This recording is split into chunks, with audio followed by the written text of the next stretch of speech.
Okay. So these are roles that people have, and these roles are connected to our survival instincts and also to our values and how much we can control that. But just as animals have their roles, predator or prey, or protector, or they live in a community in which all the members of that community are equal. So people also follow these same basic survival instinct kinds of rules, but we can overcome them with values that guide our life. Animals are born into it, and that is who they are. So a lion, a tiger, other animals that hunt, they're self-serving. As a person, that quality would lead to self-serving, being a liar or dishonest, being a thief and taking what you want, being violent or being abusive. So if you're in a relationship with a predator, those are the qualities that you're going to get from that predator, because it's a predator. You know, predators take what they want, and they're not asking, a lion does not ask the zebra for permission to take it and eat it, to kill it. That it's a predator, that's what it does. So it's the survival instincts that's built into that animal. It eats meat, so it kills and eats. So other animals are the prey. So that would be like a zebra, a deer, or herding types of animals that herd together. And so they are passive, submissive, sharing, caring, vulnerable, and the people who fall into this category are that same way. They don't fight back. So the reason predators go after prey is because prey doesn't fight back. Why doesn't the lion just go ahead and attack another lion, or a tiger, or a bear, or an animal that is another predator? Well, because then they've got a fight on their hands. So they go after the animals that don't fight back, that are only going to try to run away, knowing that the predator is going to take one of them, but there's a large herd. So most of them, almost all of them, will survive, and only one, maybe two, will be taken. And that's a part of that cycle of life that happens. And so the prey knows what they do, the predators know what they do, and they live together with that kind of an exchange. Well, people have that same kind of thing. There are people out there who make a choice to be a predator, and that is a choice in people. You don't have to be a predator. But there are people who are predators, and they go out there and they take what they want, and they abuse people, and they don't care. They're self-serving. And they don't feel guilty about it, and they're not going to feel guilty when you point out to them, well, but look what you did to this other person. And they're like, that's who I am, that's the way I am, that's what I do. I'm a predator. So the prey understand that they don't fight back, they just run away and try to survive. And if they're the one that gets taken down, then that's bad for them, but they're probably not going to be the one who gets taken down, because there's a lot of them. So they would rather be passive and submissive and caring and vulnerable than to be a predator. Protectors are animals like rhinoceros. They're territorial, they do fight back, and they set boundaries, and the other animals of prey that live near them have some protection.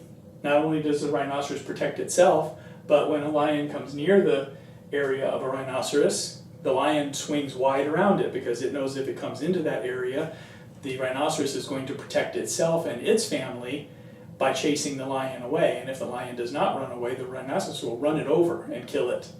But the rhinoceros is not a predator. It does not eat meat. It does not go out hunting. So it's not looking for a fight, but if the fight comes to it, it will protect itself.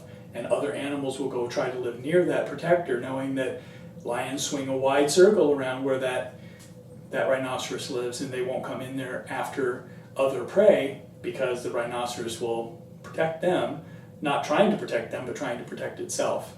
So there are people who are protectors, and some of them fight back to protect themselves. Some of them actually do choose to protect other people. And so they try to gather others into their circle and say, if you're in here with me, then those predators will stay away, because if they come in, then I will chase them out, or I'll fight with them. And predators are not looking for a fight. They're looking for prey that are going to try and run away, and they're never in danger of being harmed. Predators are not in danger of being harmed, because no one's trying to fight them. And those who would fight them, they stay away from. So that what we like to have is a world of equality, where there's cooperative, loving, sharing with boundaries. Nobody is above or below. It's not competitive, and it changes survival roles as needed. So in the world of the prey, they want equality, and within their own herd there is equality. So they are connected to each other and bonded to each other, and if someone on the herd of the zebra at the far end senses that there's a lion out there and that there's danger coming, that the rest of them are connected through that energy of life, that they can feel that all the way on the other side of the herd, and they all start to run away together because they can all sense that and be connected and equal to each other. Again, unfortunately, because they're not fighting back, that 100 zebras could fight back and protect themselves against 5 lions, but they won't because it's not in their nature. People who do not have that protector instinct in them will tend to just try to run away and avoid conflict. But if they fought back, those predators would stop coming around. Although the fear is what if the predators take me out right now because I stood up and tried to fight and no one else stood with me, so I'm just going to run away with everybody else. And they will take who they take, and I will hope to not be too close to them and they'll take somebody else.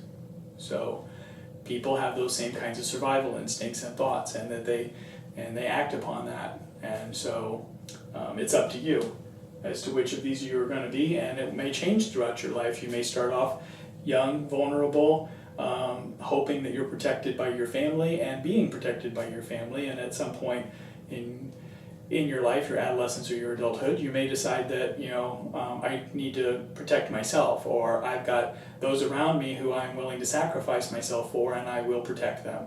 And so yes, I might be taking a chance by standing up to that predator, but I can't stand by and allow the predator to abuse my loved ones. So I'm going to protect. So these are the roles that nature has, and they're the roles that people play.